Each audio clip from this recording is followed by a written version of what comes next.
ஆமாம், விருந்தோம்பல் வந்து அதை சொல்லாமன்னா நான் என்னுடைய டியூட்டியில் ஃபெயில் ஆகிடுவேன்.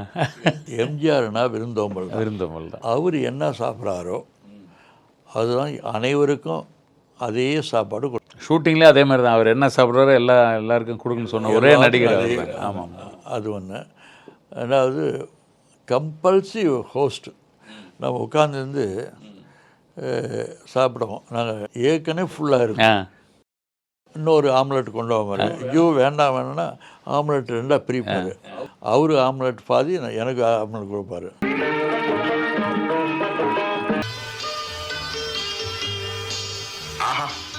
ரொம்ப டேஸ்டா இருக்கு.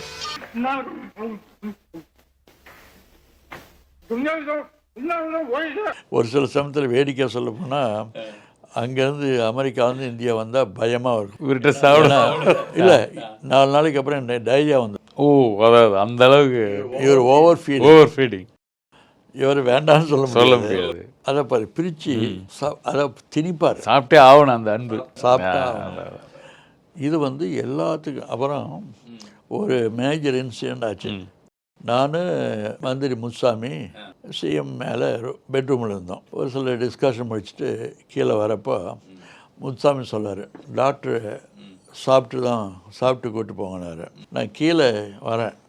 இப்போ இருக்க முத்துசாமி நான் 2 பேரும் கீழே வந்தோடனே, முத்து நான் கிளம்பி போகிறேன், I don't want to eat அப்படின்னா, அண்ணா நீங்கள் வந்து சாப்பிடலின்னா தலை உருடும், வந்து சும்மா கையனாச்சும் நின்றுட்டு போங்க. அவருக்கு என்ன தெரியும், தலைவுக்கு தெரியுமா?